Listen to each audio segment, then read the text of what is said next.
Right, hello. So, the planet, the big blue and green marble we all live on?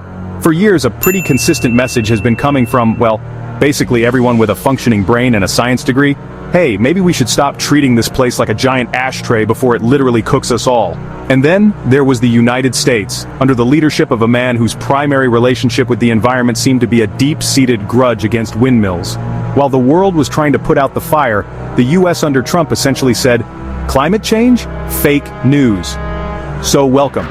In today's episode of what we're calling How to Set the Planet on Fire Without Trying, except when you're actively trying, we're going to take a deep, painful dive into the glorious years of 2017 to 2021. This was the era when America, the supposed leader of the free world, decided to go spectacularly rogue on climate policy.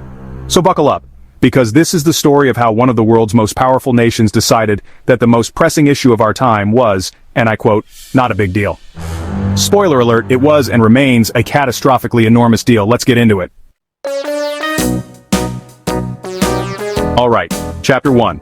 The Global Climate Intervention. -1 very large, very orange participant. Now, to set the scene, the 2010s were a period where, believe it or not, a significant portion of the planet decided that perhaps, just perhaps, living on a slowly simmering Earth wasn't the ideal long-term strategy. It was a wild time. You had countries actually, doing things. Wind farms started sprouting up like metallic dandelions, which, unlike actual dandelions, your HOA president couldn't easily complain about. Solar panels became less of a niche hippie accessory and more of a, hey, free energy from the giant fusion reactor in the sky kind of vibe. And it wasn't just governments. Oh no. The kids, bless their climate-anxious hearts, started skipping school. Not for the latest video game release, or because the cafeteria food had achieved sentience and was demanding tribute. No, they were marching in the streets holding up signs with surprisingly sophisticated critiques of global carbon markets. Greta Thunberg became a household name, a tiny Swedish Cassandra warning us all while the adults in the room were mostly arguing about whose turn it was to refill the printer ink. Entire nations, actual sovereign states with flags and anthems and everything, began pledging to achieve net zero emissions. It was a global movement, a collective oh shit moment. You had the Paris Agreement in 2015, a landmark deal where nearly every country on Earth, and I mean country, we're talking about a guest list that makes the UN General Assembly look like an intimate dinner party, came together and said, okay, this is serious. Let's try to not turn Earth into Venus 2.0. It was a diplomatic triumph, a rare instance of humanity agreeing on something more complex than kittens are cute. They set targets, made promises, and generally acted like responsible inhabitants of a shared celestial body. And then there was America. Yes, the good old US of A, the land of the free, home of the brave, and for a few crucial years the global headquarters of I can't hear you climate change. Chapter 2. The Great Environmental Unraveling, sponsored by big oil, big coal, and a general disdain for things that breathe. Now, if you thought pulling out of the Paris Accord was the main event, oh, you sweet summer child. That was merely the appetizer. The main course was a 4-year, all-you-can-eat buffet of deregulation served up with a side of because we can. From day one, the Trump administration didn't just flirt with the fossil fuel industry, it basically moved in, changed the locks, and started redecorating in shades of crude oil and methane. It was less an administration and more a fossil fuel fan club where the entry requirement was a deep-seated belief that the EPA stood for Excessive Protection Agency. And boy did they get to work. We're talking about a systematic dismantling of environmental protections that was breathtaking in its scope and audacity. They rolled back over 100 environmental rules and regulations. Yes, that's not a typo, it's a number so large it almost loses meaning, like the US national debt or the number of Kardashians. We're talking about the Clean Power Plan designed to cut emissions from power plants. Gone. Rules for more fuel-efficient cars, meaning you save money on gas and, pollute less. Weakened, because freedom apparently means the freedom to guzzle gas like it's going out of style, which ironically it should be. Chapter 3. Meanwhile, back in reality, or the scientists versus the guy who thinks raking forests prevents wildfires. While the fossil fuel industry was celebrating, scientists were sounding the alarm. These well-educated folks known as scientists were increasingly frantic. Using data and evidence, they warned us about rising CO2 levels and warming oceans. Their message was clear: we have a planet-sized problem. Reports from the IPCC, NASA, and NOAA piled up, all saying the same thing, but the White House called climate change a hoax by the Chinese. Yes, that was an actual theory floated. Scientists showed data, but the response was, nuh-uh, I have a hunch. Facts had become an inconvenient obstacle to the preferred narrative. Chapter 4. America Goes Rogue, or How to Be That Guy at the Party Everyone Avoids. So, picture this, it's a global potluck and everyone's supposed to bring a dish to help save the planet. Most countries show up with something, maybe a nice renewable energy casserole or a side of emissions reduction targets. Some are more ambitious than others, sure, but there.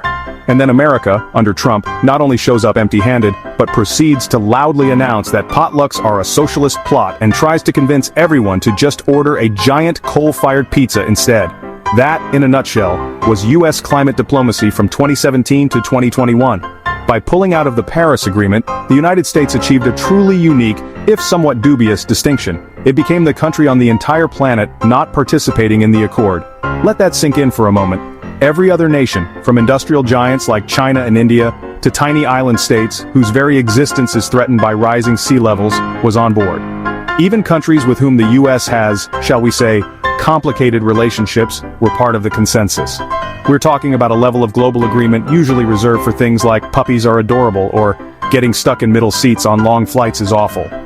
And then there was the US, standing alone, arms crossed, defiantly refusing to play ball. Even Syria, in the midst of a devastating civil war, managed to sign the Paris Agreement. Even Nicaragua, which initially held out because it thought the agreement wasn't, eventually joined. But the United States? Nope. We were too cool for climate school. We were the lone wolf, the rebel without a cause, except the cause was apparently making the planet slightly more uninhabitable for future generations. The international reaction was, predictably, a mixture of disappointment, frustration, and sheer bewilderment. Allies who had long looked to the US for leadership on global issues were left scratching their heads, wondering if America had finally lost its marbles. Chapter 5. The bill comes due, or turns out ignoring reality has consequences. Shocking, I know. So while the EPA was being systematically declawed, defanged, and generally turned into a shadow of its former self, and while America was proudly telling the rest of the world to stick its climate accords where the sun don't shine, which ironically is where we'll all be if we don't fix this, what was actually happening back home? Well, the planet, as it turns out, doesn't really care about political spin or executive orders. It just keeps doing its physics thing, and that physics thing started to look increasingly like a highlight reel from a disaster movie. America didn't just burn bridges diplomatically, it started to literally burn. California wildfires, already a seasonal menace, escalated into year-round infernos of unprecedented scale and ferocity. Skies turned orange, air quality plummeted to "don't breathe this" levels, and entire towns were wiped off the map. Scientists had been warning for years that climate change would exacerbate wildfire conditions. And guess what? They were right. It was almost as if ignoring them had been a bad idea. Then there were the hurricanes. Warmer oceans act like fuel for these storms, and we saw them intensify with terrifying speed. Record-breaking hurricane seasons became the new normal. Cities were inundated, infrastructure was shattered, and communities were left reeling. Remember Hurricane Harvey, Hurricane Maria, Hurricane Laura? It was like Mother Nature was trying to get our attention with increasingly large and wet exclamation points. But still, the official line was often, "Now is not the time to discuss climate change," usually while standing in knee-deep floodwater. And it wasn't just fire and water. Texas, the heartland of American oil and gas, experienced a catastrophic deep freeze in the winter of 2021. Its independent power grid, ill-prepared for extreme weather, because why would you prepare for something you deny exists, buckled under the strain, leaving millions without power and freezing temperatures. So after that 4-year fever dream of denial and deregulation, what happened next? Well, on January 20th, 2021, a new administration took office, and one of its very first acts was to rejoin the Paris Accord. Yes, America was back at the climate table, presumably after a very awkward apology tour, but here's the thing, catching up after years of actively running in the wrong direction, that's not easy. It's like trying to bail out the Titanic with a single, very small, possibly biodegradable solo cup. The damage was done, the lost time was significant, and the hole in the ozone layer of global trust was substantial. Because while the political winds may shift, the laws of physics remain stubbornly consistent. The CO2 already pumped into the atmosphere doesn't just disappear with a change of leadership. The glaciers don't magically refreeze because a different guy is in the Oval Office. The hard truth is, those 4 years set back global efforts immeasurably, not just through US inaction, but by eroding the very foundations of international cooperation on climate. Rebuilding that trust, and actually meeting the increasingly urgent climate targets is now a monumental task, made all the harder by the deliberate sabotage of the recent past.